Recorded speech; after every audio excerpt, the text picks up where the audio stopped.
All right, so we're actually recording now then, Marcel. So nice to see you again. We spoke probably half a dozen times over the years. And I think you started watching my videos 6 years ago or more, maybe even. Yeah, exactly. Yeah, first of all, thanks for seeing you again and meeting you. I was looking forward to it.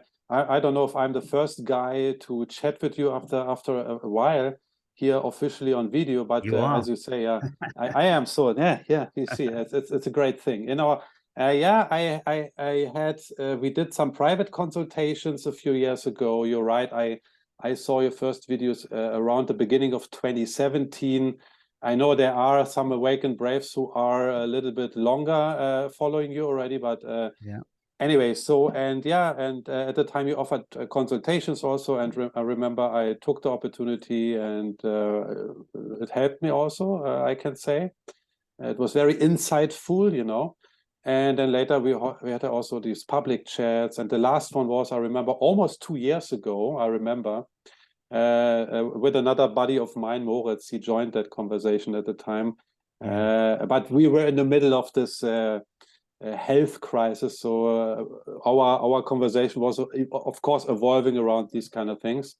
But now, since this seems to be, it's not settled, I know, but since this situation seems to be settled, and you are back also, and I think there are other topics who are really more important or still important to chat about. I watch your videos from time to time, very inspiring also, and there is, I think, enough material we can talk about. Mm-hmm.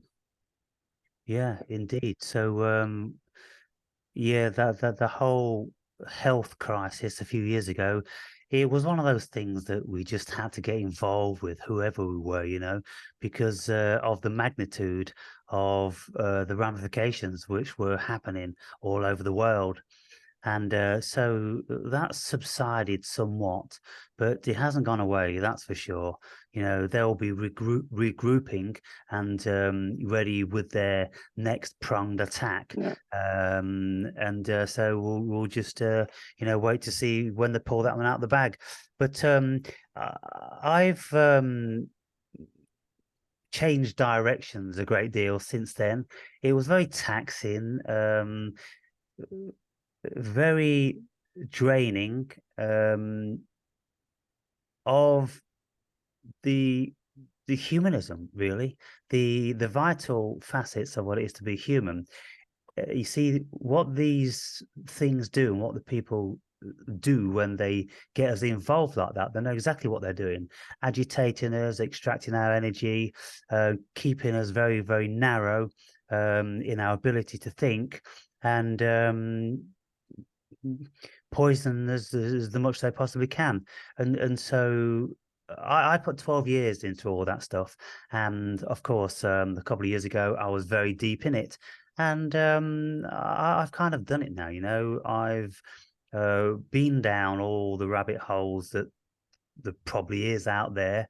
Nothing was new to me in the end. After 12 Mm. years of 12 hours a day, Mm. literally every single day, every year, that's what I put into it. And so, yeah, it was becoming pretty repetitive. And what I found was that it was tainting my outlook on life and humanity in general. And so, stepping back from that has given me a renewed vision, and to direct my energies into other avenues which are much more beneficial for me and much more fruitful for everybody, really, I think. There's little else I speak about these days other than the spiritual path, because I've found it to be the most beneficial. And ultimately, it really is the only subject worth considering at all, as Mm. far as being a human being is concerned. The pursuit of happiness and freedom, and finding our own autonomy, and maybe getting some of the answers to the some of the big questions which we have in life. And so, yeah, I'm on that path, and I think I've found, a few little gems, and so that's what I'm compiling together in the book.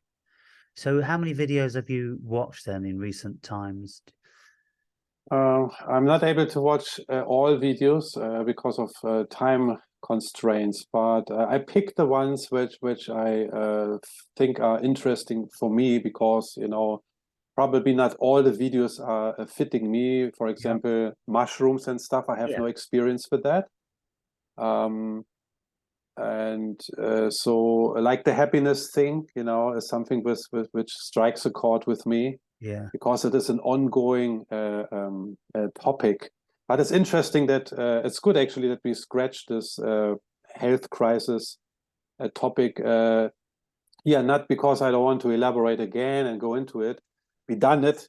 And I remember our last conversation almost 2 years ago was quite heated up also.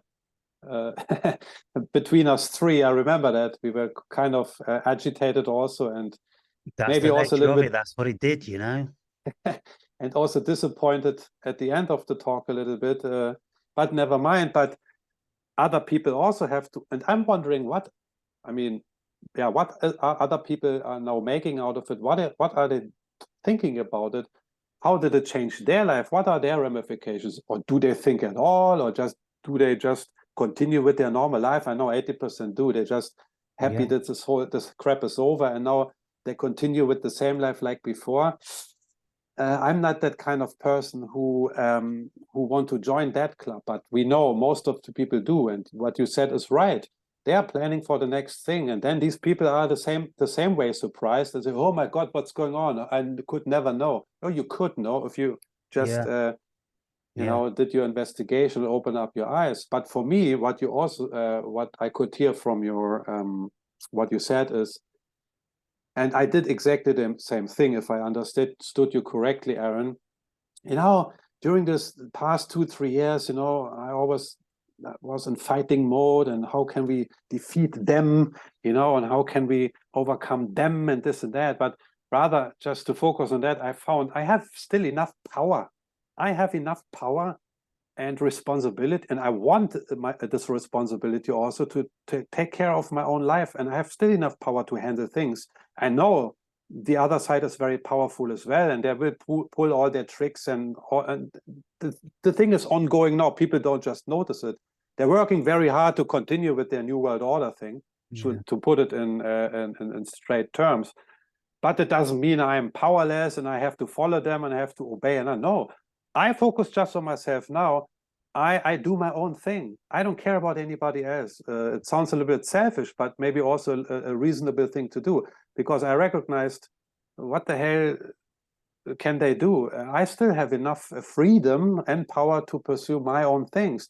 And this ties in with what you said, to look into myself and realize my potential, my power, and just do what I want to do, and also to have the freedom to do what I want to do. That's what you said in this happiness video, for example. Also, you're right. Happiness is when you really can do what you want to do.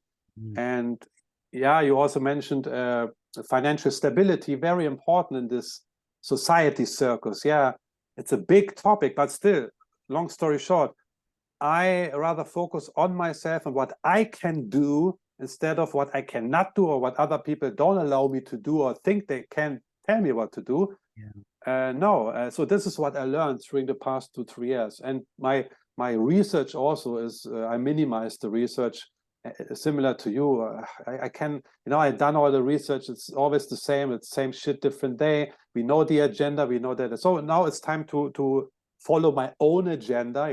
I follow my own agenda, and I don't care about left and right. So similar to your path, I guess. yeah. And you being a chef, traveling all around the world with your vocation, well, I mean, that's a wonderful thing, because if you need any tools at all, you can put them all in one bag, and you can go wherever you want to go. And so Now you're just heading off up towards Thailand, and you've been many countries, and so you get to do that. You can cook food anywhere on the planet. Your profession isn't ever going to be obsolete, and so that's one of the beautiful things. And uh, I suppose you know, some of the videos that I'm engaged with, you know, might be interesting to you, because you know, when you see chefs around the world and they're cooking local cuisine, and they're going out to the markets and they're picking it, choosing it, and they're seeing where it grows and all that. I think that's all very interesting stuff, you know. And so somebody said to me in one of the comments, very interesting what you're doing, Aaron, because albeit you're kind of like low profile now in relation to the conspiratorial thing, you're still learning about where you can acquire natural foods, which is something that instinctively I've moved into. It wasn't a choice, and this is what I say with many of our videos. I don't consider that there's any free will going here at all. At least with me, I think my life has been preordained from the very beginning, and even these interests that I'm in now, they are all for a very good reason, when they're going to come into fruition uh, sometime in the not too distant future. So as I'm learning all about these foods now, it may turn out to be really important. And so, you know, just as I move through my life, and then I you know, pick up these pastimes or hobbies. One, keeping the body in shape. Two, knowing how to eat. Three, meditation. Four, gathering knowledge, you know, of the world. And it's all basically about self-survival. I think the undertow is about survival. And what you just said about being selfish, I mean, everything leads to that ultimately. It's all about the self. And, you know, it's just how people want to perceive. You know, if you say something that it's selfish, well, I mean, every single thing we do is selfish, because we, the self, it's who's doing it. There's nobody else doing it. And even if we want to do something for other people, it's still something within us, the self, that wants to do it. So therefore, that's selfish as well. You know, if we want to look after our kids or care for our elderly parents or this, that, and the other, then, you know, we could be the martyr, and we could go, oh, I'm sacrificing my life for my parents. Well, I mean, there's something within you that is getting off on that. I remember listening to Ram Dass, you know, long lectures and talks. He's done so many of them, and he ended up looking after his elderly father, because nobody else in the family would do it. So he stepped in, kind of like the savior, you know, the martyr, you know, suffering, bathing his father, his 92-year-old father, and all these complications which go with that, you know, being a carer. And then he looked at himself and he said, well, why is he really doing it? You know, is it because he wants to be the most spiritually awoken and enlightened? You know, and that's what spiritual people are supposed to do, you know, sacrifice their lives for somebody else. But, you know, he wasn't. He was still getting something from it. You know, and because he was filling in his lectures, speaking about it and conveying this to everybody, telling them what a martyr was, you know, so it's all about the self. There's no avoiding that. It's just that some people with their small minds, they go, oh, that's selfish, when they don't really know what the connotations of that concept is. You know. This is what I'm trying to do now.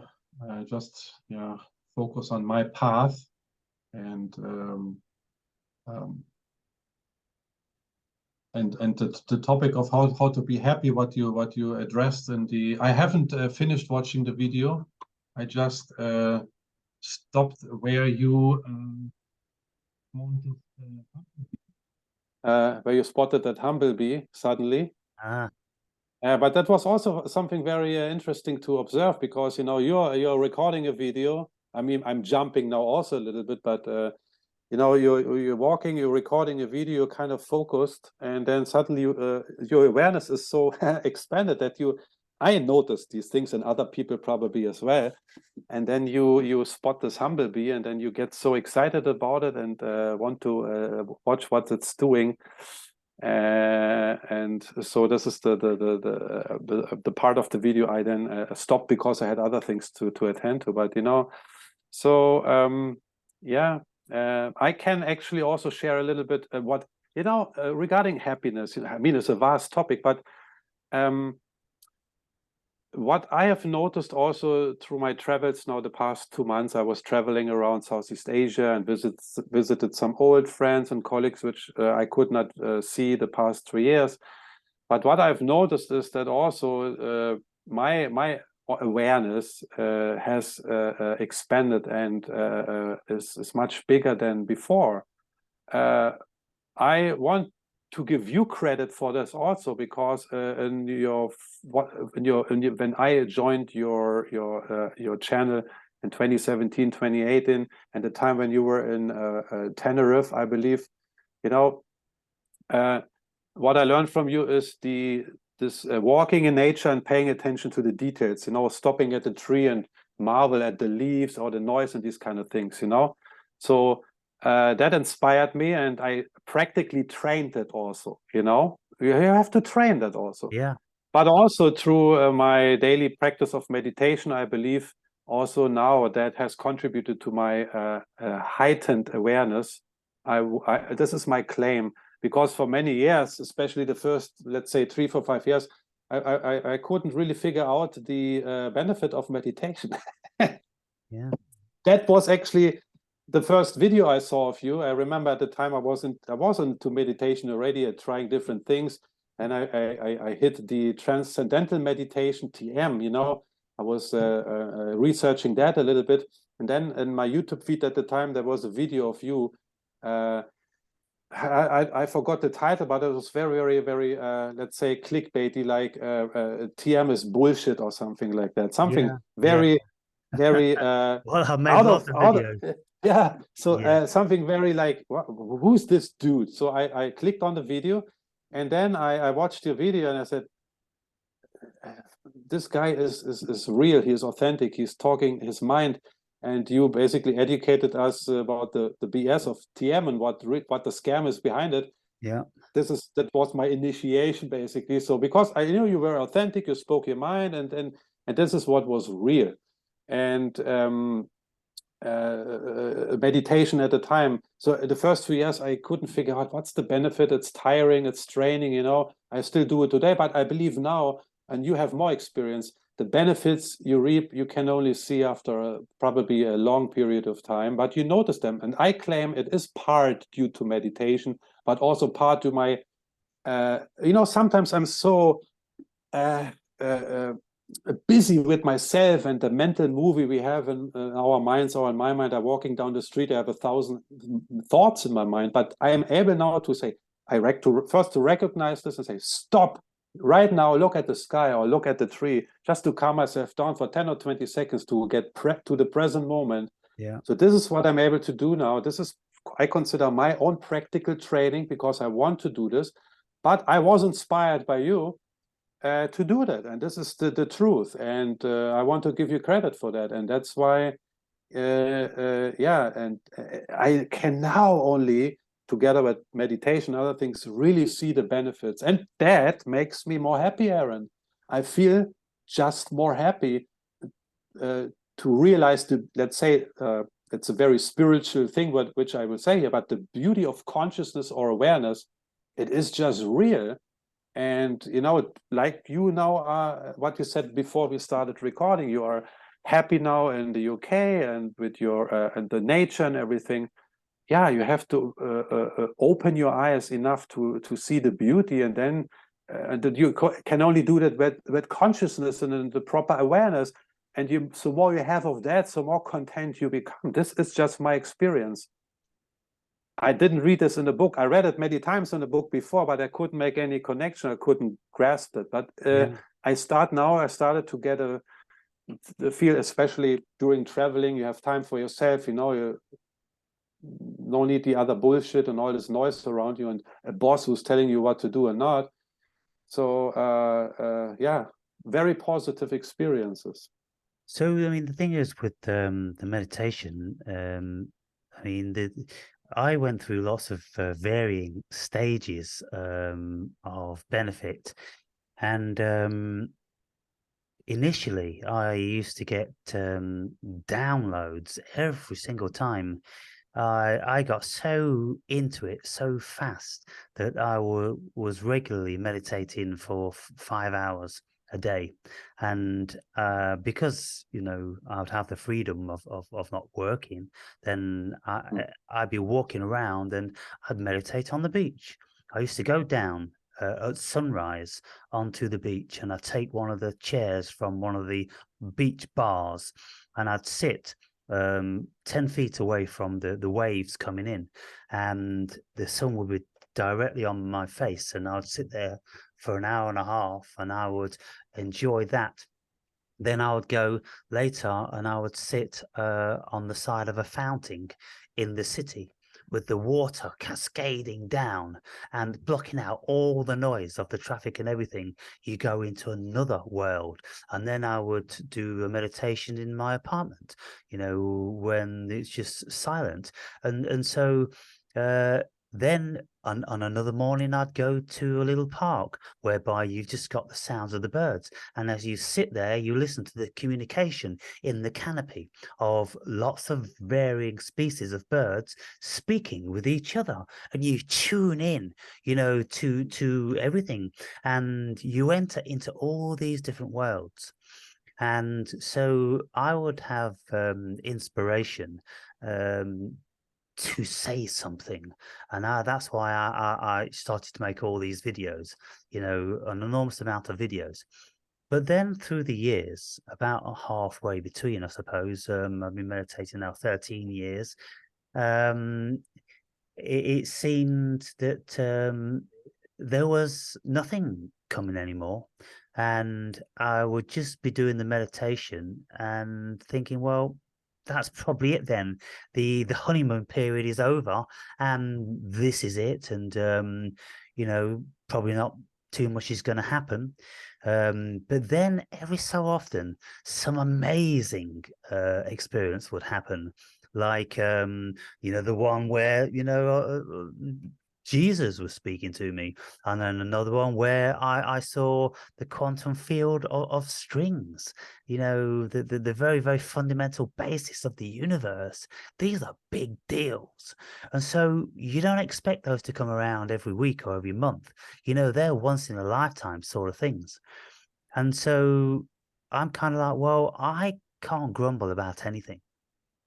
But what also has happened is, obviously, you know, because I've been doing it so long, then I can't quantify what I can actually attribute to meditation, because I don't know what I would have been like had I not meditated.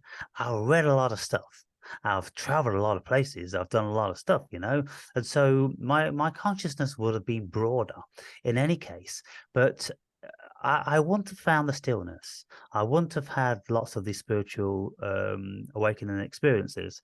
And now when I meditate, it really is an absolute blissful thing. I go into a space of just complete nothingness, of relaxing, escaping the body, escaping being a human being. And coming out of that is entirely refreshing. And it purifies the mind, and my memory has increased, you know, exponentially. I can, you know, recall, you know, the vast majority of things all the time. I mean, obviously, there's always occasions when it's kind of like, oh, you can't remember what you did yesterday, or what book was you reading, but you know, picking things out from years ago. It's like when I'm doing my videos, you know, speaking for an hour, it's just a constant flow because something's being fed. You know, there's no blockages or, you know, anything there. There's just a fluency. And so I don't know whether I can attribute that to meditation. Probably, but I seem pretty good at that, even in the very, very beginning. So I don't know, but it feels good, so I'll continue to do it. And every now and then you get one of these experiences that the gurus will speak about, you know, and so, you know, I'm just patiently doing my time until the next one comes. I mean, the Jesus one, that was about a year and a half ago, something like that. And, you know, that's kind of like, well, who has these sorts of things? You know, why did I consider that, you know, Jesus spoke to me directly? And why did I have that accompanied feeling? And the thing is about it, what was so inspiring, in very recent times, I was reading a book by the great American philosopher William James, and this book was titled Varieties of Religious Experience. And one of the experiences from a pastor or chaplain or religious person was almost identical to mine, with all the feelings, all the vibrations, all the tears, and the absolute joy, and you know telepathy. You know, something speaking to you. What is it that speaks to you? You know, but I saw Jesus in my mural over there, and then Jesus seemed to speak to me about unconditional love. And so I now know what unconditional love feels like. How many people could say that? You know, it's completely immobilizing. You can't do nothing save for tremble and cry at the joy and the majesty of it. And it's just absolutely remarkable. And so then on a psychedelic experience, I experienced 3 hours of being chastised by what I knew to be Jehovah. Why did I know this? How could I know this? It told me, you know, via the communication. And it's not like, you know, I ever set out to achieve any of these things, but they just come about. And so at some stage, I suppose, you know, you'll receive some of these things. And, you know, when you do, well, you know, they are absolutely remarkable. And they're some of the payoff for devoting your time to God, really. That's what you're doing. Because the whole thing about meditation and becoming absolutely still, be still and know that I am God. So it's been said to us for a long, long time, that's the portal to get to know God. And so through that, then I've had many revelations. This is in combination with your psychedelic experiences, definitely. I don't have any psychedelic experiences. That has also to do with my past. You know, I did do some drugs when I was a teenager, and I had very bad experiences. It was not psychedelics; it was, you know, the usual stuff you try out. You know, some chemistry and some other stuff. And since then, I'm very hesitant to touch anything. So I just have this fear of I was passing out at the time, and I thought I would die. You know, there was an experience I will never forget. So that's why I'm very, very hesitant also towards psychedelics, even though I watch what you have to say about it or other people have to say, trip reports and everything. I followed it, I read it, I watched the videos, but I'm still, you know, my fear is just too strong at the moment. So therefore, I can only rely on meditation and other insights I have through reading or to other things which are happening to me. I also think everybody has a different experience. Everybody experiences meditation in a different way. This is absolutely valid and makes sense because it's a subjective experience. I honestly never experienced any states of samadhi or a total moment of peace or this and that. I tried to reach that. I read about it and try, but it doesn't work for me. For me, meditation at the moment is really a practical thing. So spending time with myself, a meeting with myself every morning, but still, I believe in and I can see the benefits of it. It's chiseling away very slowly at something. I would never give it up though, because I attribute certain things to meditation. I had other spiritual experiences which I cannot describe in words, but they happened outside of meditation. So just like they hit me from one moment to the other. Well, they could And be, attributed to meditation. They could be attributed to the stillness of your mind opening up to the supernatural, and the paranormal. And so, it very well could be that.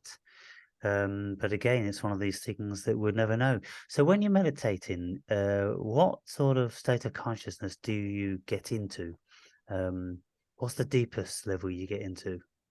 okay, the meditation I've been doing now for 5 years now, almost 6 years, I learned it from a Hindu monk, and it is how to describe this meditation? It is more becoming aware of your body, your limbs, your body temperature. So becoming aware of your body. This Is is it how Vipassana no, meditation? it's not Vipassana, No. because I don't know what Vipassana is. I read about it, but It's I'm just not so familiar. looking at the body, looking at the inside, being awareness, a very deep awareness of the whole of your body, inside and out. Okay, so this meditation I'm doing is a mix between like a breathing meditation. You focus on your breath, you focus on what you do through relaxation exercises when you start with your head and you go through all your neck first, face, and your limbs and start to Yeah. feel and that kind of thing. So it brings it brings me in touch with myself, and so breathing and that and these becoming aware of your body, and then also focusing exercises to imagine something good, and then concentrated energy in your spine, so that kind of thing.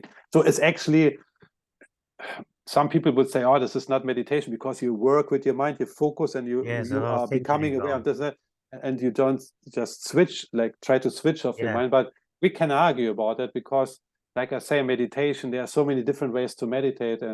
But for me, what is important, Aaron, even though maybe, it is not true meditation for what reason ever, but at least I spend time with myself, only with myself. I switch everything up. And that's important, because most of people don't do that.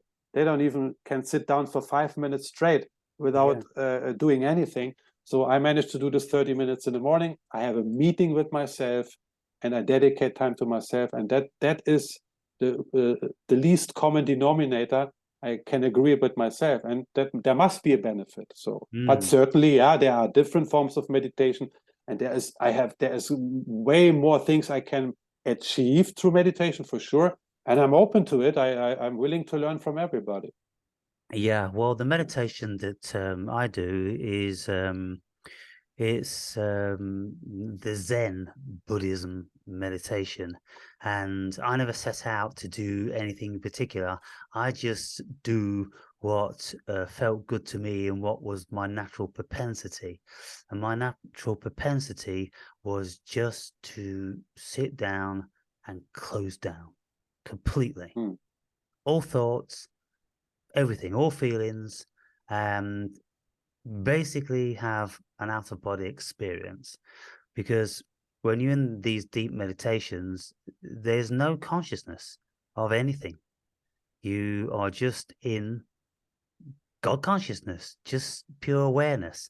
And then it slowly comes back online, and it's kind of like, oh, I'm a human being. I'm having a human experience.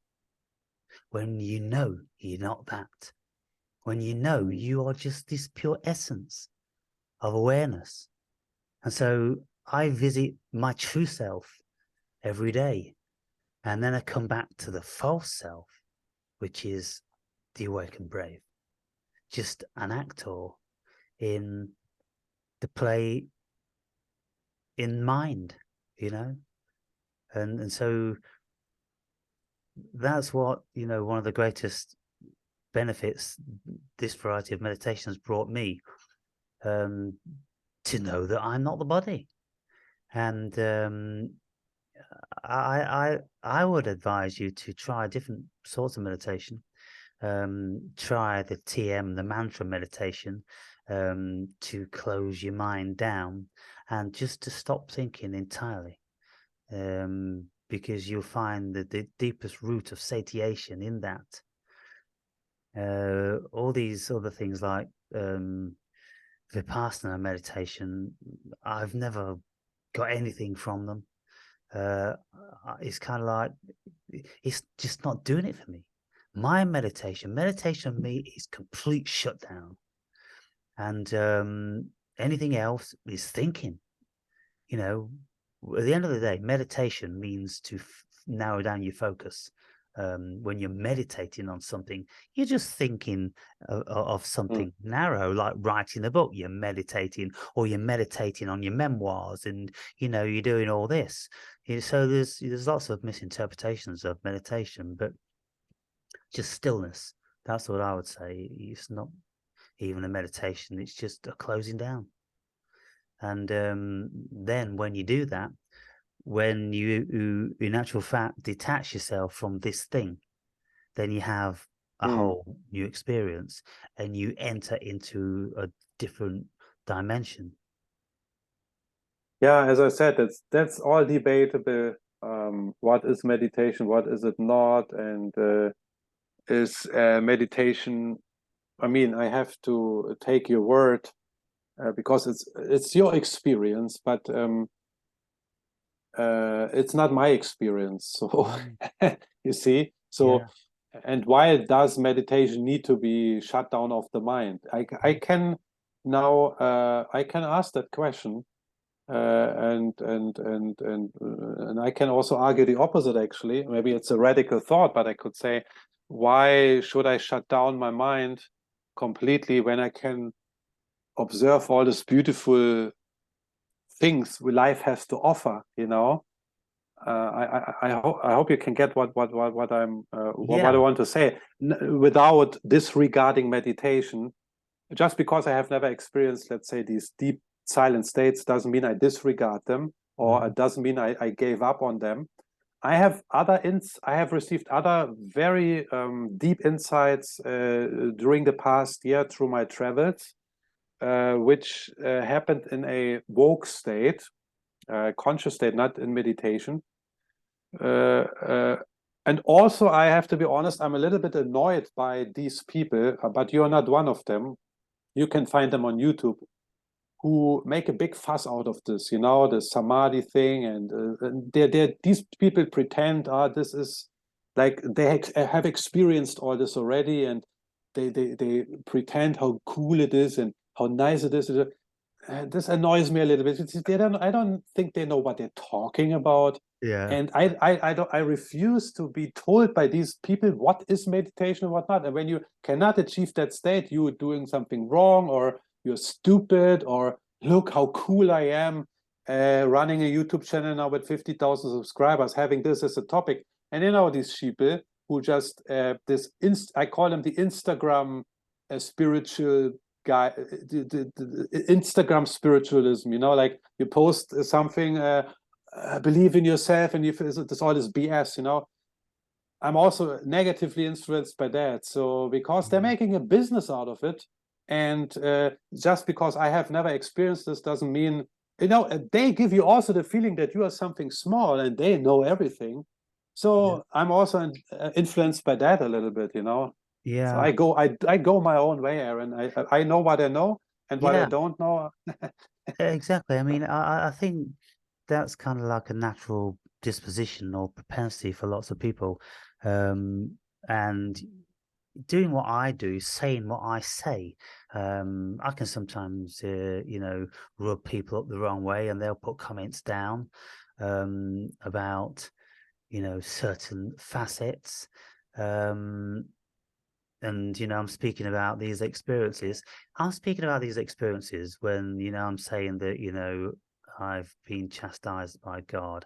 I've been imparted what unconditional love is by Jesus. And then I've had a visitation by 2 angels, and then I've also been to hell for 18 hours. So I've done all those things. And it's kind of like, well, I never had the propensity or desire to be religious in any shape or form. And it's kind of like, even now, there's still something that's wriggling and kind of fighting it, but there's something that's drawing me in closer and closer and closer.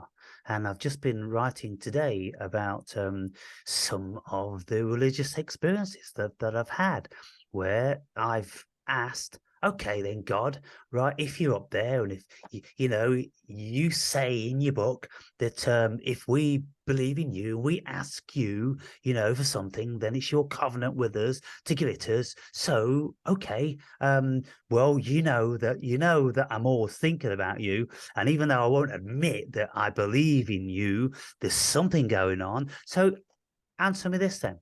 What's the difference between belief and faith? Because I still can't get my head around that. And then all of a sudden, what happens is I see a cloud formation in the sky, and it's like a bridge as clear as day, cloud at the bottom, cloud going over the top in an arch with a clear blue sky going through. And then there's a telepathic message that tells me exactly what the difference between belief and faith is. And I'm like, what the fuck? It's kind of like, I'm writing this stuff in the book, and people, they can take it or leave it. But there's so many of these experiences that I've had. And then one day, having contemplated God, having read about God from so many different other people, for months on end, and then I come out under the sun and I go, what on earth is it? Why is it from the moment I wake up to the moment I go to sleep, I'm thinking about you? And then I look down on the ground, and then something catches my eye, and it's a little stone pebble which is dry in the wet, gritty sand, and it looks like a heart. So I go down, I pick it out of the dirt, and it's exactly a heart. And what's that message? Why am I thinking about you? Because I've been trying to tell you for all these years that I am love. What you've been looking for, what you don't want to accept in your life, Aaron, is love. Because you've been hurt in the past and you think love's temperamental, and it is certain varieties of love. And that's why the father had to chastise me in a 4.5 gram psilocybin trip, telling me, pointing out all of the transgressions that I made against his love, showing me how I'd erred for 3 hours. Why I'm sobbing, cycling around on my bike, getting a right good talking to by the man. Who wants that? And so these things, they happen. And this stone,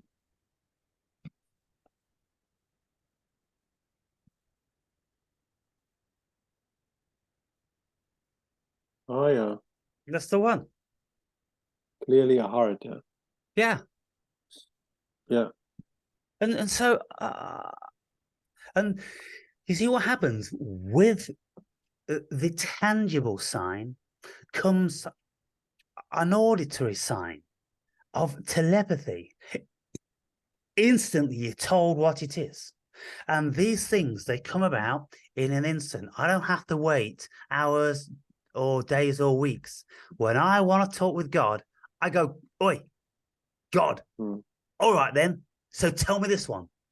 And all of a sudden, bang. And I'm like,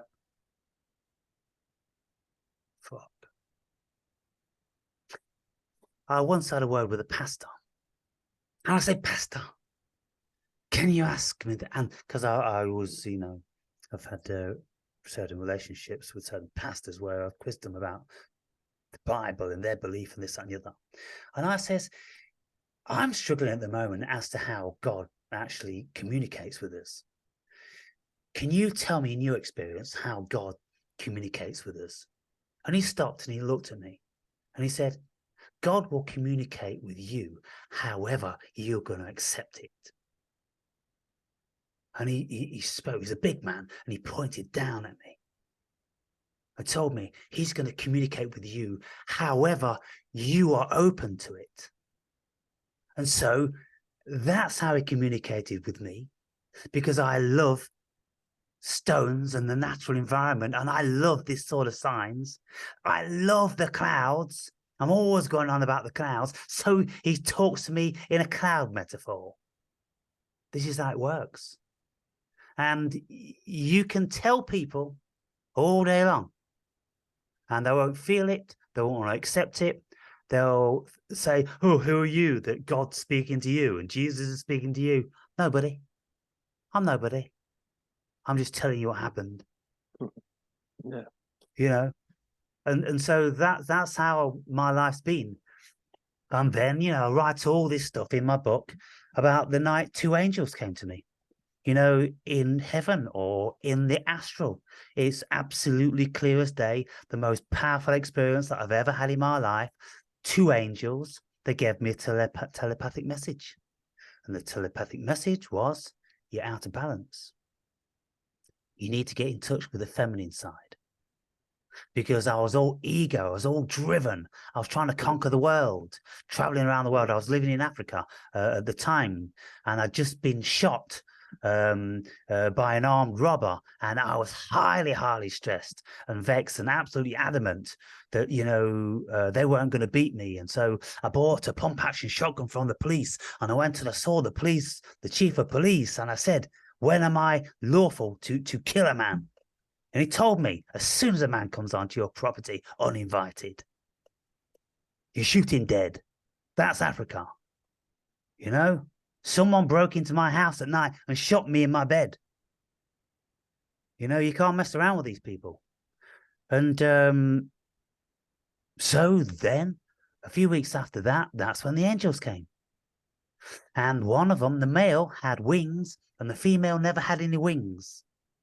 And I couldn't work out why until a few weeks after. And I was reading Carl Jung on the archetypes. And all of a sudden, it all came together.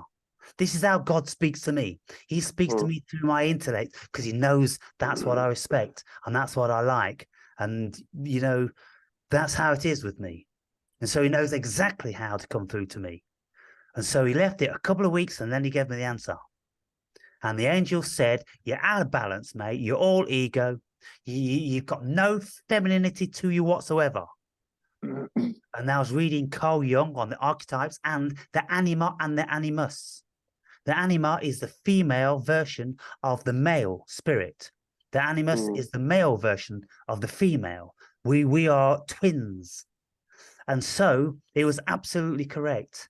I had no femininity at all, no softness, nothing. It was all ego. And then I went into the dark night of the soul for 7 years. 7 years. Wow. Yeah. Of depression, where I just read and read and read and read. And I eventually worked my way out of it. Book after book after book after book after book, incessantly for 7 years. And I'd only come out of it in about a year ago.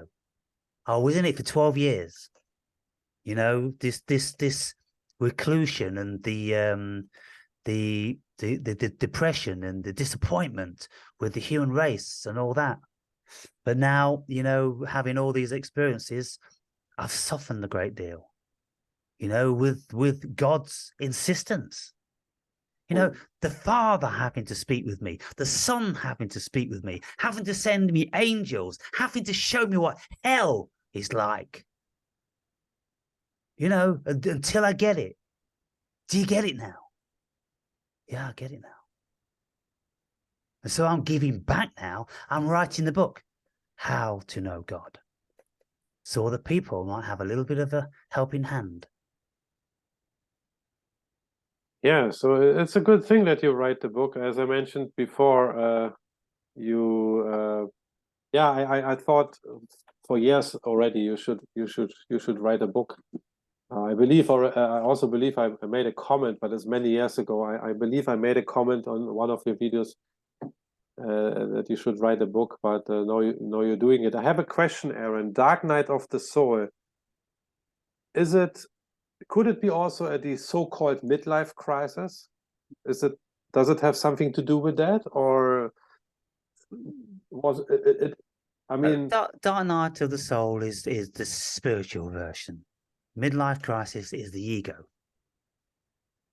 So midlife crisis, you'll look at yourself and you'll go, what on earth am I doing with my life? I'm not getting any satisfaction out of it. My relationship's in tatters. I'm full of ego, testosterone, or estrogen, whatever you are. You're out of balance. You don't know what's going on. And then you'll have some sort of egoic awakening. But the Dark Night of the Soul is pertaining to the spirit, whereby it's a heaven and hell thing. And you know that. You're completely awoken to it. And that's why I experienced hell for 18 hours. 666. You can't make this stuff up. And then, with the angels and all the rest of it. And so, yeah, that's the difference. It's pertaining to your spirit. You feel it in your core of what you are. You're no longer this ego anymore. This ego is just a periphery. It's just the baggage that you are experiencing in this dimension. The ego and what we are, every single bit of it is fake. It's just a fantasy. It's the conglomerate of ideas and experiences that we call the self. But when you take all those experiences away, you take all the labels away, what's left? What's left is your spirit. And if you're not spiritually awoken, then you don't think there's anything there. You just feel empty. yeah. And again, lots of people, they'll never experience it. Because what I've come to realize, I made many, many videos trying to get a reaction out of the viewers to see how they tick and what they're made of. It was my version of having a clinical practice of psychoanalysis. I did have lots of people come to me, like yourself, that, wanted one-on-ones for me to investigate certain facets of your life. And so I've done that with many people. But you do it with yourself. And that's what it is, ultimately. That's why you're qualified to do it with anybody else, because you've been there, and you've done it. And you can't talk about depression unless you've had it. You can't talk about a spiritual, supernatural experience unless you've had one. And so this is what Carl Jung used to say. When he was depressed for 3 years, he went seriously down for 3 years. But he said, well, I can't be a physician of any magnitude if I've never experienced this. And it's part and parcel of it. And what you'll find is that the vast majority of therapists that are worth their weight, they've all gone through this, and that's why they've become therapists, because they wanted to learn what on earth was happening to them. And so they started to learn, and then they thought, well, I might as well take a course in this and help people, So that's it. But if you come upon a therapist that has just taken a course and they haven't, lived through any of this nightmare, then they're not going to be able to help you. They need therapy as well. Most Yeah, of they them, need therapy. Same like the psychiatrists, you know. There are statistics out that most of them also have issues, and they don't even know how to deal with them. So they, Well, yeah. So what they do is they start practicing in the hope that they are going to be meeting people with a similar sort of disposition that can help them. You know, because this is the whole thing about it. And so, you know, when I'm speaking to people about their issues, you know, if I'm going to be able to help them remotely, I have to know what they're speaking about. And if I'm going to know what they're speaking about, I have to have felt it. And that's the prerogative of being an older person, you know. A 35-year-old can't be a therapist of, you know, any quality. They just don't have the experience.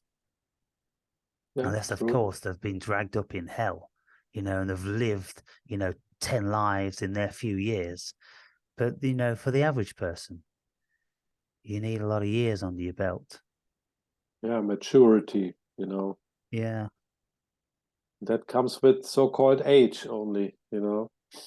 Yeah, the wisdom. And so, you know, that's the payback. I mean, like Carl Jung used to say in relation to that, there's a reason why we continue to live over the age of 50. We've done Yeah. all of our procreating. We've achieved anything that we were supposed to achieve to give back to humanity. You know, whatever we've invented or all this sort of stuff. And the latter part of the years is for self-examination. You know, to learn why we came here. You know, spiritually, why are we here? Mm. And if anybody doesn't look at that, then they're coming back again. And they're coming back again and they're coming back again. You know, that's the whole thing with reincarnation. It's a thing. Most of the people, they are busy with their daily lives and they go about it. But I can confirm, you know, I'm 46 years old now, and yeah, I learned a bunch or two. I learned a thing or two about life, but that comes with the experience.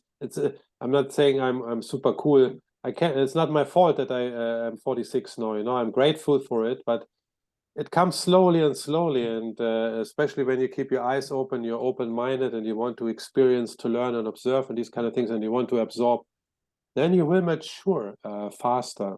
That doesn't mean that you're physically getting older faster, but you know, on a mentally, emotionally, psychologically, and spiritual level, you mature, and this is now what I experience. I never had a midlife crisis. I cannot remember, but talking about midlife crisis, I believe that still the midlife crisis is some sort of where your soul, the soul, is knocking on the door and say, "Hey, there is still something to ponder," and but most people cannot make a sense out of it, and they are stuck on the surface. And but I believe the midlife crisis is the how to say. So yeah, I call it the soul is screaming, or try to remind you, hey, think one more time what you want to do with your life. Is it really all about this and that and the money and the success and women or drugs or alcohol or whatever?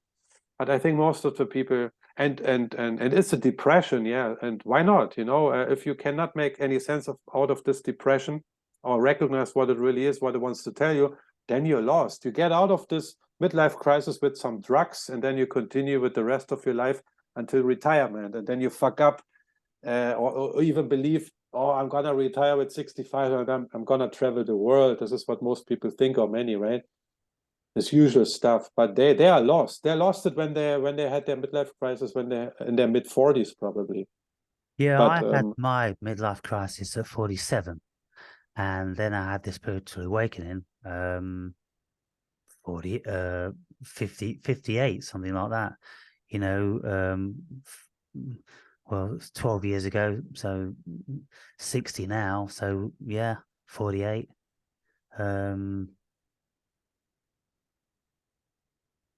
So I must have had the old midlife crisis earlier than that, because I remember I was married at the time.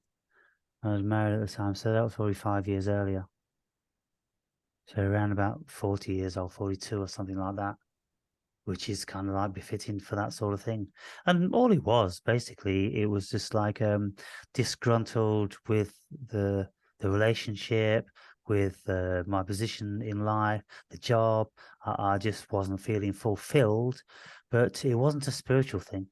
I didn't come around till quite a lot later. And I remember, walking around when I was in Bulgaria, pretty depressed also, but no notion of spirit then. It hadn't entered me. And so it's a curious thing because,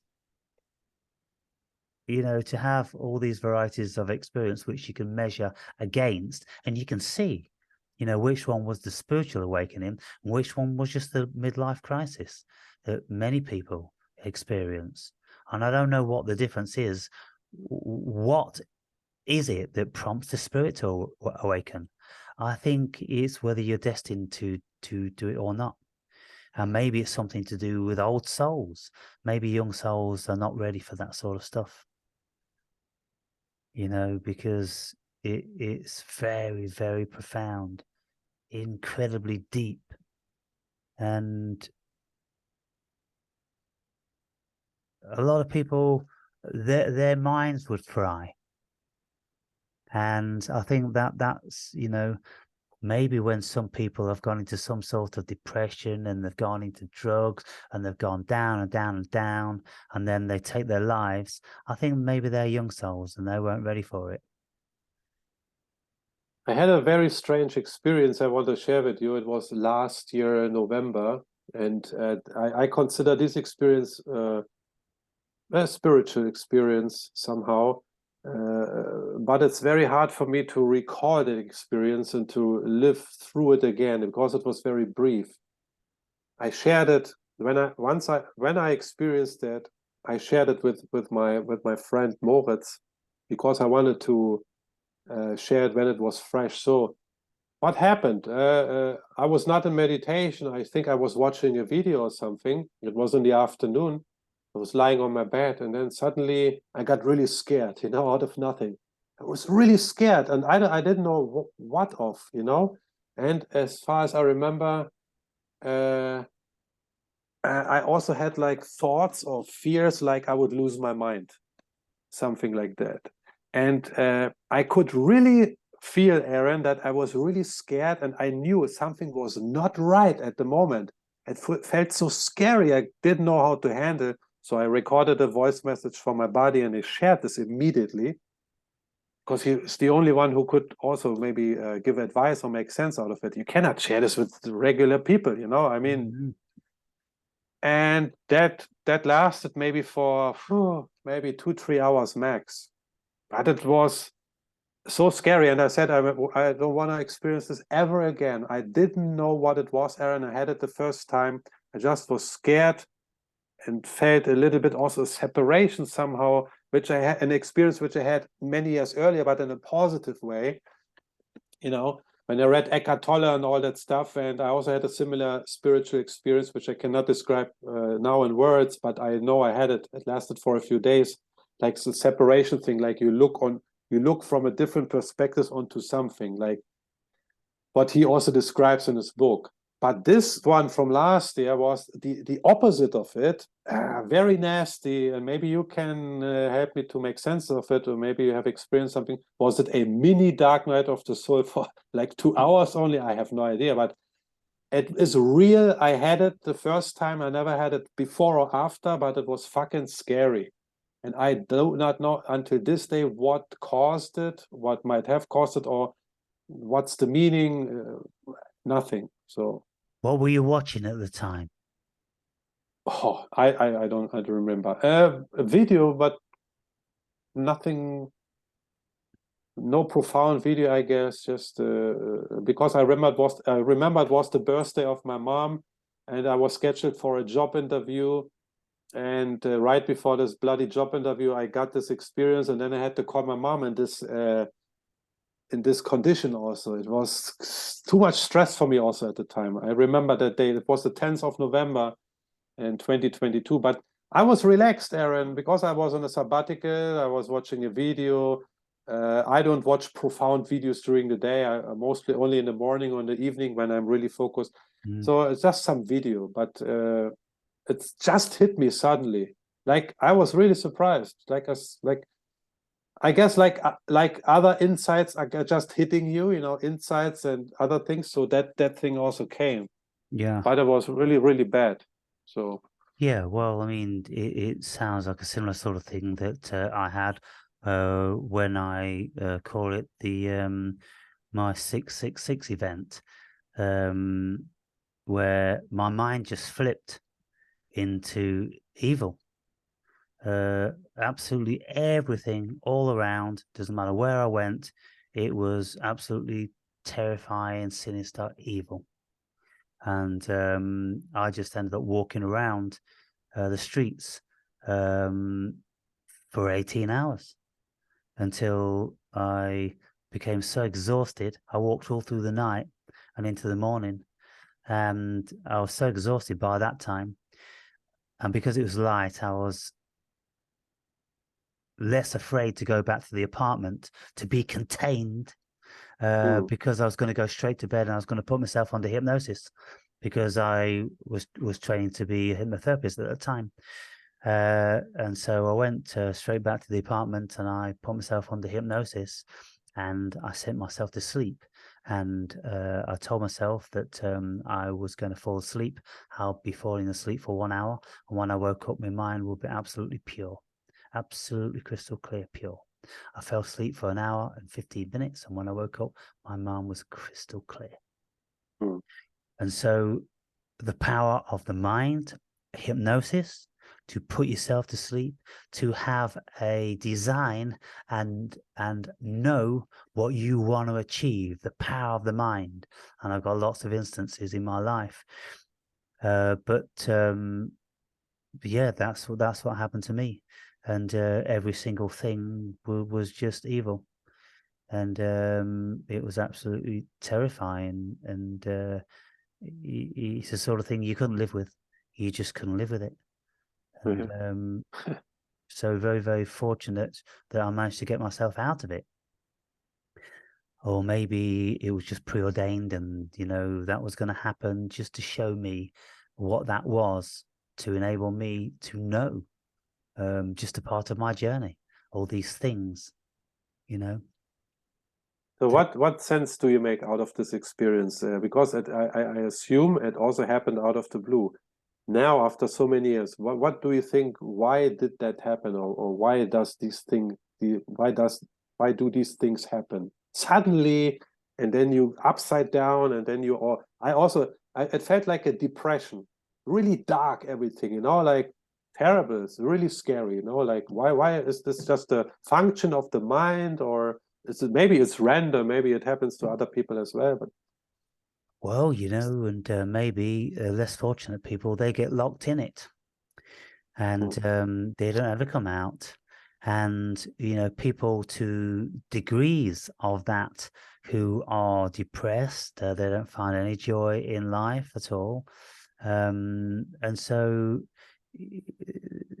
doctors, physicians, they can't find the root of this. When the mind, the whole brain just switches. And, you know, who can say? But, you know, when I've experienced what I would consider to be heaven, that's when my mind has absolutely been flushed, you know, 200% with dopamine from DMT or this religious experience with Jesus. Very, very similar. So the chemicals change in your brain. And so something triggers the massive influx of dopamine, and that's a religious experience. And when people have like, you know, varying epilepsy, then they have an over reaction in their brain of chemicals firing, you know, all the neurotransmitters going off at once. Well, they think they're God, or they have been chosen by God, or all these other things. It happens like that. And so what I will say is that God is chemicals in your brain, and so is hell. And I've had both of those experiences, and so I can vouch for what they write in their books about heaven and hell. I've been there, you know, and I've been there on the world. And so we don't need to go anywhere in any other physical dimension. They're dimensions of consciousness. That's what all this stuff is. And so we have to be very careful how we treat our minds and the way we think, because we can think ourselves into, deep depressions, or we can think ourselves into the greatest heights of joy. And that's what I'm writing in this book. What I've come to know. You see, the whole thing about the Bible, as far as I can see, it's just basic human psychology for people who weren't very sophisticated. So they talk about heaven and then they talk about hell. But all these places we can experience as human beings in our consciousness. And of course, there's millions of us that can vouch for that. And so when they write something about heaven being, the streets being paved with gold and this, that, and the other, well, that's nothing compared to what I've experienced in my mind. The absolute ecstatic joy. They don't speak about that, in relation to heaven. They're just speaking about the physical attributes of it being gold and bejeweled, just trying to appeal to dull, uneducated people. What could possibly be the best thing that they could experience? When the best thing you can possibly experience is a peaceful mind, a content mind. That's heaven on earth. And anybody that's found that on earth, then they are as rich as anyone will be. Yeah, I shared this also with my friend the other day. What you said also earlier is this traveling, it's kind of exhausting. You need to get the logistics right and book hotel rooms and this and that. And I just came back from the Philippines last month, or this month. The Philippines, is a beautiful country, and it's I traveled to certain places and climbing up a hill and saw the vast land in front of me. And then I also get these thoughts, why am I just settling down somewhere? And how nice would it be just to sit in a chair and just watching the forest or the ocean, for example, and having a cup of tea and reading a book. And I don't want all this bullshit and crap anymore. I just want to have peace of mind and no more obligations, no more email, no more this and that. This is really what I start to long for now. I assume in my age, this is part of maturing also. But of course, on the other side, I also know, like, you need to have a certain financial stability also, because if you don't have that, you will not have peace of mind. But still, I can reduce certain obligations also, and I found value in this looking at this way, and I'm start to longing for this. What I never thought I would be. In former times it was all about excitement and traveling here and there and getting to see new places. And at the end of the day, all the places are more or less the same anyway. This is egoic. I think it's an egoic drive. Part of it is at least egoic. But if you really want to have, like you say, peace of mind or contentment, you will have it. You will find it if you are able to see the beauty and the value and everything in these things which are right in front of you. But how to get there, I don't know. Maybe you have to burn through your karmas also first, like I'm doing now, I have been doing, or you've been doing. Travel, devil, bam, bam, bam, here and there and this and that. I call it burning through karma somehow, and then you get all rid of this, you've done it, and then you settle. And maybe that's the only way. But long story short, no, I see great value and in just doing nothing or doing little, and by doing little or doing nothing, experiencing more, or being capable of experiencing more. And doors are opening up for me then. I know that. If I'm just running around like a busy ant, nothing is opening up. I close myself down to the world. This is what I started to experience also. And I like it, and I value it, and I treasure it. I like to share it also with other people. And this is what I'm pursuing in the future also. It's not a big house and a yacht and 2 cars. No. I like nature a lot. For me, heaven is nature. Nature is heaven for me. Birds, forest, trees, grass, all the shades of green. There are not only 50 shades of green. I noticed also in the Philippines, there may be 100 different shades of green. Yeah. You know, but you only notice it when you start to observe, you know. And so, yeah, so this is just my latest update on my latest experiences. I'm happy about it, you know, and because I can see the value, but also that it is true that less is more. Yeah, and you know,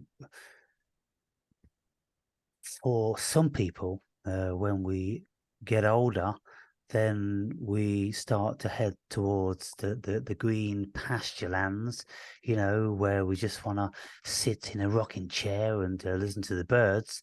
Some of us have that longing, that calling, but there's nobody around here that has that. With these people that live around me, 75, 85 years old, there's not a single one of them that has any level of appreciation for that at all. And it's absolutely astounding. I said to them the other day, I said, you know, there's 2 of them standing talking to each other about some rubbish, you know, meaningless rubbish, never an ounce of philosophy or wisdom in there at all. And the clouds were looking amazing. And I said, guys, aren't you just glad to be alive when there's skies like that every day? And then they didn't even look up. They just told me how they couldn't look up. One of them said he would fall over if he looked up because he gets dizzy. And the other one, you know, yeah, well, I would probably fall over as well. You know, just agreeing with the other one. They'd never even thought about looking up at the sky. You know, every day I'm in ecstasy just looking at the sky. But there's lots of people that just are not born. They don't come here for that. I don't know what they come here for.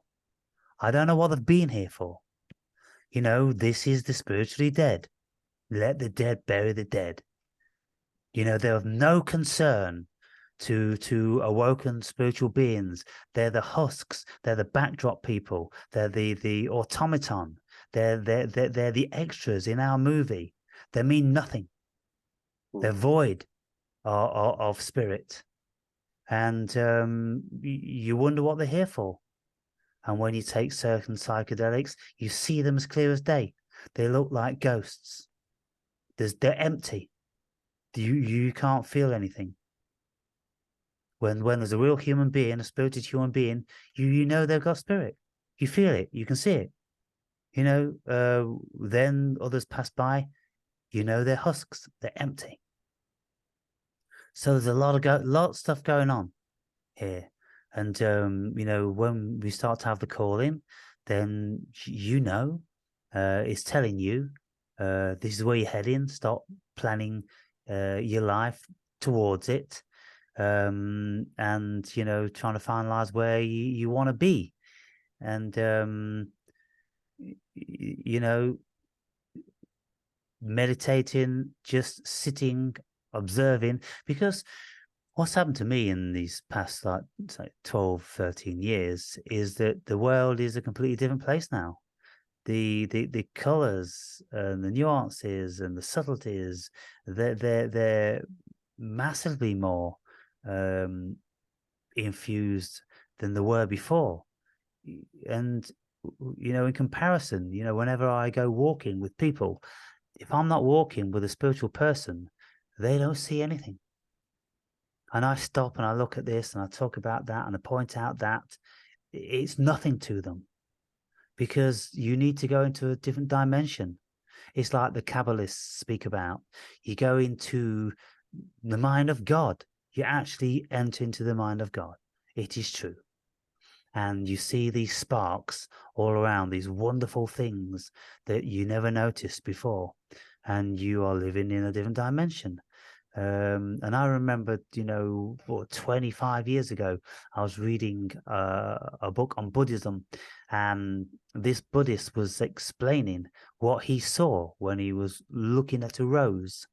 And at the time, I could get that there was more that I wasn't seeing when I look at a rose, but I couldn't grasp the deep and profound comprehension of what more he was seeing. And you can't describe it. It's the Tao. It's the ineffable. It's the inexplainable. There's just more, and it's everywhere, and you're in it. Whereas the spiritually dead, they will never see it, probably. And this is when the spiritually dead will get vexed at hearing things like this, because there's something inside that's riddled with jealousy and envy, because there's a little bit of something that wants to be there, that wants this moreness, but knows that they will never achieve it because it's not their time this time. And so all they're about then is destroying anybody that's got it. And that's why when we become spiritually awoken, we get attacked. And it's just part of the course. You get negative energies that are drawn to you, that try to attack you. They've got no power. They can't do nothing. But, they feel as if it's their position to do it. And it's just bizarre whenever you come upon one. But like the monk or the Buddhist looking at the rose, what he saw everything. He saw the cosmos in the rose. And you'll never know what that is until you see the cosmos yourself. And then when you see the cosmos in a rose or in a bee, because somehow you just know that it took the cosmos billions of years to create that. And you've been there for all that time. You are it. And so you know what it took. Whereas an unawoken person, they just look at something they don't understand. And it means nothing to them because they don't grasp the complexity. And I was speaking the other day about a simple thing about rocks, why I always love rocks, why I collect rocks, why I love to touch rocks. And I'm like, well, when I touch rocks, when I go to old castles or old buildings, I'm a very tactile person. I'm always touching all the wood and all the stones and everything. And that is simply because my hands are absorbing the information. I'm absorbing information any way I can, using all my senses. And I will taste and I will put my tongue on things and want to feel, everything about it. I'm absorbing all that information. What am I absorbing? I'm absorbing the experience of those rocks. And in the video I made the other day, I'm speaking about, well, look, this is not too crazy, people. It's when you become vastly in tune with the universe, you feel the connection to these things. But let's have a look at it now, something you will be able to comprehend and you will accept, because people would have great problems if I said within this rock here is a vast amount of memory from the very, very beginning of the cosmos. It's been there. It came out of it. Stardust. This is it. And if this thing has the capacity for memory, which we now are starting to understand that they do. I mean, what holds memory? Crystal holds memory. Silica holds memory. Silicon holds memory. Magnetic tape holds memory. There's so many things that hold memory. And so there's many varieties of stone and crystal which will hold memory, some much more proficient than others. So everything retains memory. And it's got memory of the beginnings of time. And even these days now, the scientists are confirming that water has memory. Every single drop of water that you will ever come upon has been around since the beginning of time. Can you imagine all the animals that it's passed through on its journey over millions of years as it's been in the cosmos, let alone on Earth? So what they've discerned is that when they look at the configurations of microscopic drops of water, when they put something else into that water, the configuration of the water changes, which means that it's reconfiguring premised on what has entered into it. So it's remembering. Yeah, information. Yeah. And so when we become spiritually endowed, these are the realms that we get very, very finely in tune with. And all of a sudden, you can't communicate with people anymore. And when you try to, like making my videos, hardly anybody knows remotely what I'm speaking about. And you just realize you're on your own. You just, in a different dimension.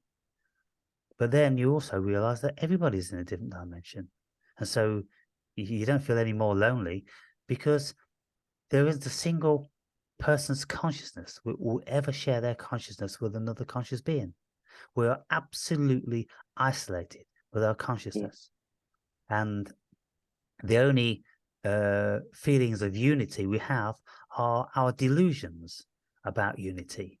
We have no unity at all, other than we are one. It is all us. There's no Marcel, there's no Aaron, there's nobody, anything at all.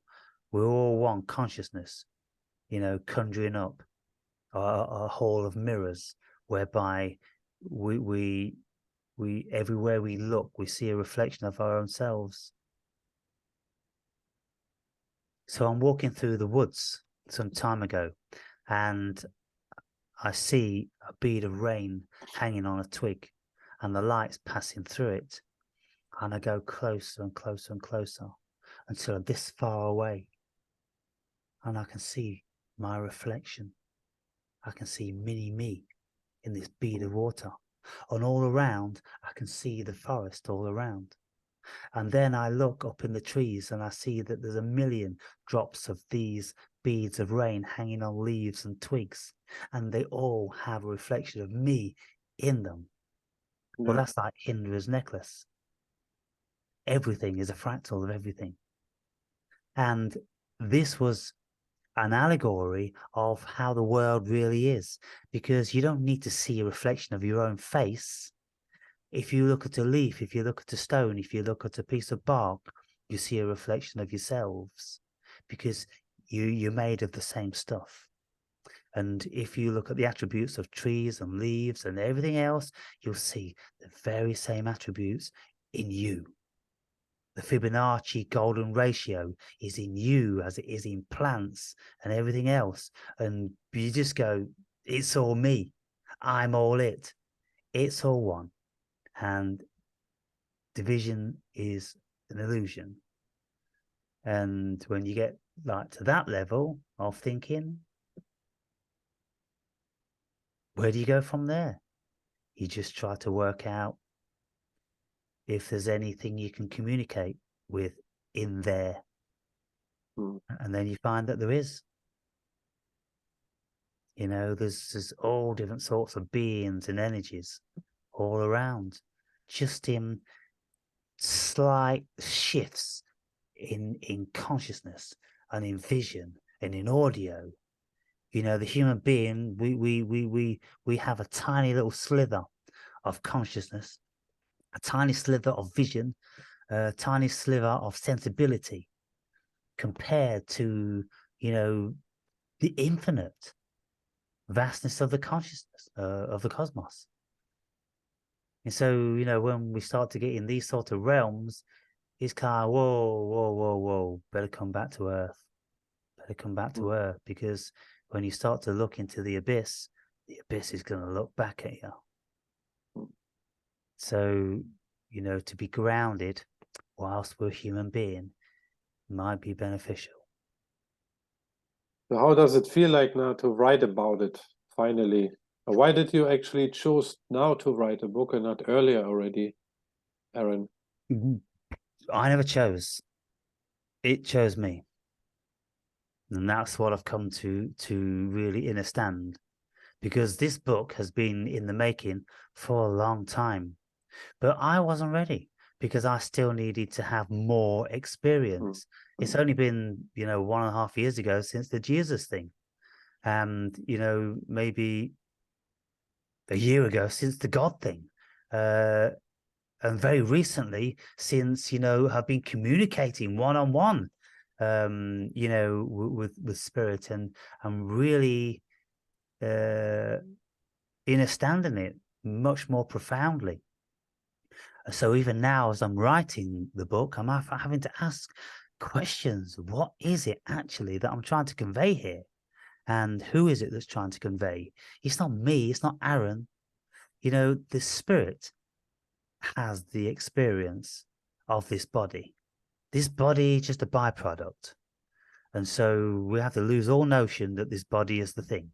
It isn't. And it's spirit.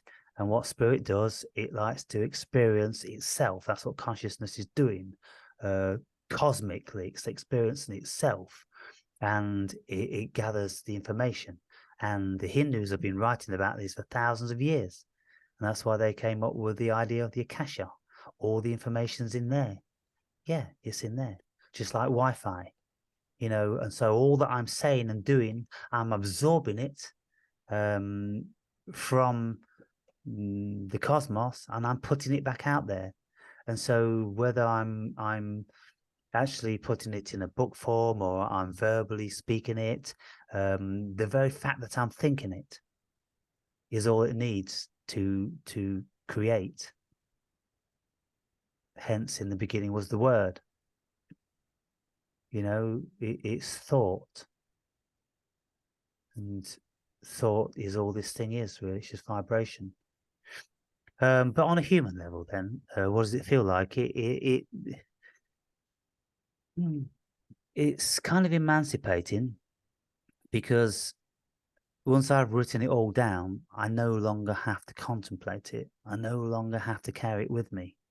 I no longer have to store these piles and piles of data. So I'm bringing it all and I'm uploading it onto a computer and into a book. And then my job is done. I'm done with that. And I can let it all go. And I can just be spirit, having come to earth, collated this information. You see, I've always known I've just been a collator of information. Whenever I was making videos out with Paul, we're standing on top of a hill, and I'm like, even if I'm not making a video, I'm observing everything. I'm looking at the finest details of everything. And he's not. He doesn't look anywhere. He doesn't have an interest for, he's all in here. He's all cerebral. Whereas, I evidently came to gather information. And so I'm doing it on so many fronts. And this is why I'm just walking down and I'm articulating something, but I'm noticing everything around me. Just the smallest thing, the most insignificant thing, like a bee or a beetle, I'll see what it's doing. I'm instantly tuned in to it, that's just how it is with me. And it's, well, I mean, I think it's a beautiful thing, because with all these levels of communication, they're my payback. You see, my relationship with the cosmos is I will give it what it wants if it gives me what I want. Now, what do I want as this human experience? Well, it knows what I like. And so it gives me that. And it gives me a variety of life to be able to absorb all that. And what does it get out of giving me that? It gets the best possible opportunity for me to extract the information about planet Earth and give it back to it. It's like Mork calling Orson. Remember the TV series with Robin Williams? Yeah, Mork a long time calling ago. Orson. Mork Uh-huh. calling Orson. Reporting back to Orson what Earthlings was like. That's what I'm doing. And I've been doing this for a long time. And that's why I've never had a single moment of loneliness. I've never been alone. And, you know, it all sounds very bizarre. So putting all this down in the book is very complex. It's very trying. And it's, you know, cathartic. But Are you still motivated to finish the book? Because it can be also, you have to motivate yourself to keep writing, right? I no, don't know. yeah, Yeah. no, because it's not me, you know, and it's spirit, because spirit told me that I'm going to be writing a book one day, and I'm like, I can't write books. I don't know nothing about writing a book. I don't even know where to start. And I was in this mindset only a few months ago. And so it's kind of like, well, if you want me to write this book, you've got to help me. And so you tell me when you want me to do it. And I'm just keep reading. And as I'm reading all these books, I'm like, well, I sense that I'm not ready yet because I needed to know that. And that's another piece of the jigsaw puzzle of this story. And I need to know this and I need to know that. And every day I'm listening to the Course of Miracles when I meditate late in the evening.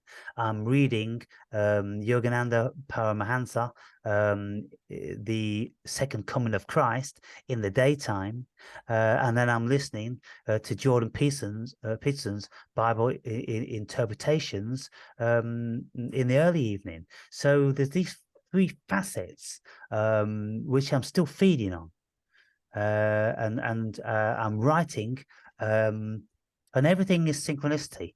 What usually happens is that I'll be writing something, and then the next day I'll be reading about that same thing. It's not like I'm reading it before. I say it and then I read it after. So I know it's not me. You know, A good confirmation there.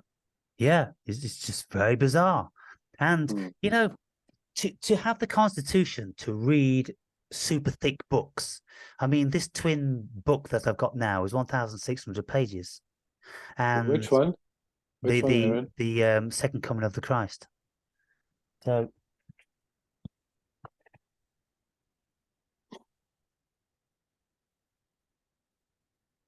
there's two of these.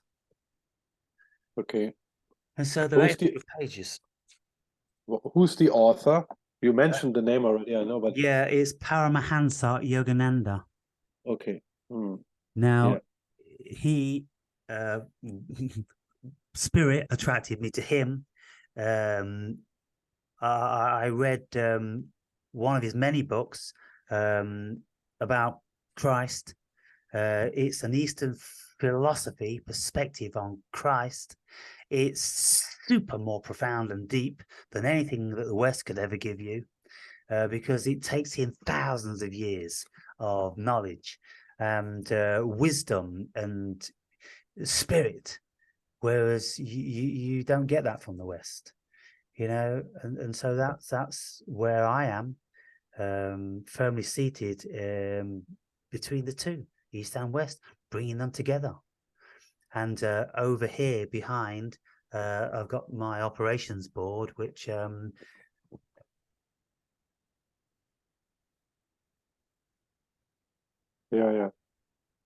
I've seen that in one of your videos. You write everything down, right? You don't use the computer right away. How do you structure? Well, those notes they were compiled over a year.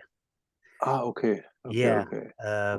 And you know, the seed started, you know, over a year ago, and it's going to take me best part of a year to write the book. The book's probably going to be, getting on for this. It's going to be at least 300, maybe 500 pages. If I want to wrap it up, then I can, but I can go on forever. I've been making videos for 12 years. I can talk forever. There's an endless stream of information in here. Who knows where it's coming from all the time, but, so for me, I don't have to be motivated. The motivation just comes. I don't have to go, oh, I've got to write today, or oh, I suppose I best do this, I suppose I best do that. No, when it's time, it tells me. And then I just stand in front of the computer and I'll put in 2 or 3 hours. And then I'll continue to do other things. Okay. I don't have any rush. I don't have any urgency. It's got to be right. I'm writing out the chapters now on the 8th chapter. And when, I finish those chapters, I'll go back over the whole thing again. And, I'll probably, add a great deal to it, because basically probably what I'm doing now is I'm uploading the blueprint, but there's a vast amount to say on everything. And when I'm wanting to say, if I want to tell you about my experience having God speak to me in the clouds, I can't just say that and then just tell you, in 5 minutes. I've got to tell you exactly how that come about. I've got to give you the preamble to bring you up into the picture, so you have a feel for the whole essence of what it is that I'm giving you. And that takes a lot of time. And so therefore, I will tell you about that, which will take 20 lines, but I will tell you 4 pages leading up to it, which is just like any good book or any movie. If you're going to, a bit like Dostoevsky, you got to fill in the detail, because otherwise people don't know what you're on about. And this stuff, it's so difficult to grasp for the average person in any case. So the more information I give them, the better opportunity and facility that they're going to have for, taking on board what I say. And again, so, who's doing this? Why is it so important? Because it is. So, I've given up now on me. I'm absolutely given up on me. There is no me. And why do I do this and why do I do that? It's all preordained. It was already written a long, long time ago. You also, I have to say, you appear calmer than before. Definitely, at least on this chat now. So more settled. So you come across more settled, calm. Yeah, because all that agitation has been put to bed. The ego has been sedated. Spirit has taken over, and the ego knows its place now. Before, ego was jousting and dancing and having fun, just like a puppy, just like boys when they're young and all this sort of thing. Now the ego's matured and it knows its place in relation to spirit, because several years ago spirit came into the game, and of course there was a conflict, and so many of my videos were conflicted, because sometimes I was speaking from spirit, other times the ego wanted to get his share. Now most of the ego's gone and it's spirit now that's talking. And so can I attribute this to meditation? Can I attribute it to my age? Can I attribute it to all the experiences that I've had in my life? All of those things. Everything. The path that I've traveled has been perfectly designed for this finished product to do what it's doing now. So when I look at people's books like this, and I would find it difficult to imagine how anybody could write so articulately, so in depth, so precisely, so wonderful. And now starting to realize, where does it come from? It's like any artist will tell you, it doesn't come from them. You know, this physical body has had the experience, but there's something been driving the body to have all these experiences. And in view of the fact that the amount I've had and the profundity of them, it's kind of like, well, why me? You know, why was I driven to have like 200 DMT experiences? You know, who would do that? But there was something that needed to be acquired, the acquisition of the knowledge and the assessment of the state of mind, because now I'm bringing all this together and I'm going, aha. So when, you know, the Bible tells us the kingdom of God is within us all, what does that mean? It means we are God. Okay, wow, that's quite a revelation. So if the kingdom of God is within us all, lots of us don't have any awareness. How do we gain awareness? How do we find it? And so, well, they've been telling us for years, you find it via meditation. You can find it via spiritual experiences and, you know, psychedelics and all those sort of things. But you also need to educate yourself very deeply and profoundly, you know, from the very, very beginning of the knowledge on the world. And this is why whenever I've set out to do anything, I go back to the beginnings, you know, to the absolute beginnings of psychology, to the absolute beginnings of philosophy, to the beginnings of religion and all those, you know, as far back as I can to find the essence and the root of it. And then you follow the threads forward. And so... Wait a second. The bloody cockroach here. Oh. God damn it. Sorry.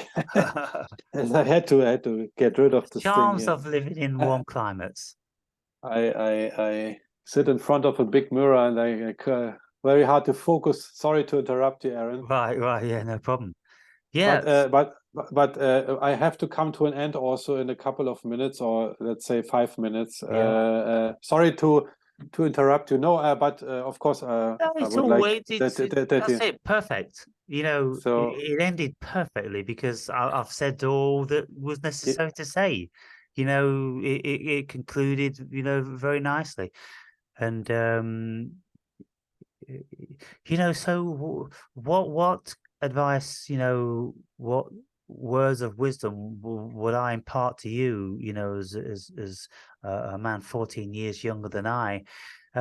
Your spirit knows where it's going, but the body, the ego, it has a journey to fulfill, and so you got to go with the journey, and the spirit's going to be patient, you know, along the journey, but you're going to start to pick up more and more intuitively of where you're going to end up and what tools you're going to need when you're going to, you know, end up there. And so by keeping your awareness open, you know, the most you possibly can, and whenever you're out, just sit down on a wall, on a bench, and just look and feel and absorb and keep your mind empty. It's not necessary for anything to be in there. Just allow it to flow in, because it's all being absorbed by all of your senses, and your senses work much, much better when the ego is still. Otherwise, your senses are closed down. And that's the beauty of it, you see. And that's the prerogative of a wise old man. It's just sitting down, watching the world. They have the facility to do that. And so if we can get that at a younger age, it's really beneficial to us. Absolutely agree, and that's what I've noticed also with myself. You know, I'm looking for this places of silence and stillness more and more. So it seems like I've been naturally drawn to it. It's part of the development, I guess. So, and first and last but not least, I feel more happy also. When I use the word happy, then I really mean more content. This is how it feels to me. It's not just making up something in my mind. A deeper satisfaction, not a complete satisfaction, but a way more deeper satisfaction. So I think I'm on the right track, so to speak. So to put it that way. You know? Yeah, the deeper satisfaction comes out of the most simple and mundane of things. Which aren't simple and they aren't mundane. And so this is the paradoxical nature of, you know, this life. When we become more sedentary, we see how rich that this life is and all what's going on, and it just becomes amazing. And when I look at this tapestry behind me, I see the infusion of God bursting through God's creation, light scattered all over the place with all those incredible colors. That is just a miracle. Where we live, that's home. And so people, you know, if they ever get down or anything like that, look at a picture like that and realize you're living here. It's outside. I can find places like that in many places all around here. And I do every day. You know, it's all around you. Just got to wake up. Yeah, it's true. So true. Just wake up, people. And then we'll all be in the kingdom of God. Nice ending words. Wake up and we will all be in the kingdom of God. Aaron, it was a big pleasure talking to you again after a few years. And thanks for sharing. Thanks for sharing, and thanks for giving an update also on your book project. Of course, I know, or we know, you cover this in your videos also. But great to see you, and yeah, you appear again. You appear more calmer also, and more settled. So I guess. Well, I need to be in this position to be able to do what I'm doing, and so again, the universe has put me here. But if you ever get, you know, an hour here and there sitting by the pool, then pull up some of the chapters on my book, and you know, see what you think of what's written down. Everybody that's you know, read whatever they've read so far, they've really enjoyed it. They say it's very fluent and well written, and it's chock-a-block full of supernatural experiences. You know, and so the beautiful thing about any of my viewers reading it, they've already heard me speak about lots of this stuff. And so they can find it more believable because they find me believable. You know, I'm not trying to sell anything to anybody. I'm not trying to be one of these new ages, you know, that's got this special way of sitting and all this nonsense. You know, it's just my thing. It just happens. It works through me. I talk about it. That's all that's going on. And anybody that feels the vibe, then, you know, they partake in it. Because it's not a popular vibe. And that's why the numbers on my videos, they will never be more than they are. You know, and that's a beautiful thing also, because if my videos ever did get popular, I had to know that I was doing something wrong. if the mainstream started to get involved with my videos, I was on the wrong path. Probably, but still, I wish you have more viewers and people who can get access to what you have to say. You know, because I'm still watching your videos also since so many years. I'm not shy to say that you inspired me and a lot of people. So there's value in that, what you have to say and convey. That's for me. Yeah, I don't know for other people, but for me there is, and there's value in these conversations. So I'm glad about this, and yeah, thank you for that, Aaron. Yeah, you're welcome, and thank you for being there, because at the end of the day, you know, it's all for you guys. And so just drop a comment down now and again. Let me know you're still out there. And you know, anytime you want to come back for a chat, then just drop me a line. And As a matter of fact, Aaron, you also dropped me an email informing me. I was still in your email list apparently, because I yeah, received the email when you announced that you're back with the channel. So yeah, I could see that I'm still in the list. So I will be in touch for a next talk once in a while. We can indeed. do it. And so good luck in Thailand, and I'm sure you'll enjoy that beautiful country and the beautiful people. And so maybe send me an email of a couple of pictures now and again Will do, Aaron. when Definitely. you found Yeah. those beautiful meditation spots. Yeah, I will share that with you, of course. Yeah, I found many already. I haven't shared it yet with anybody, but Yeah, I will do this. If you like to see that, of yeah, course, I will happy for to sure. share. Yeah. All It's a right. very spiritual place there in northern Thailand, especially. So Yeah, absolutely. Yeah. So you're in the right neck of the woods there. So yeah, you yeah. see what's happening. Spirit's drawn you to where you need to be. Oh, interesting, also, huh? Yes. All right, Marcel, have a good one. Okay. Talk to you Have a soon, good bro. night, Aaron. Thank Thank you. you. Bye. Take care. Bye, bye, Aaron.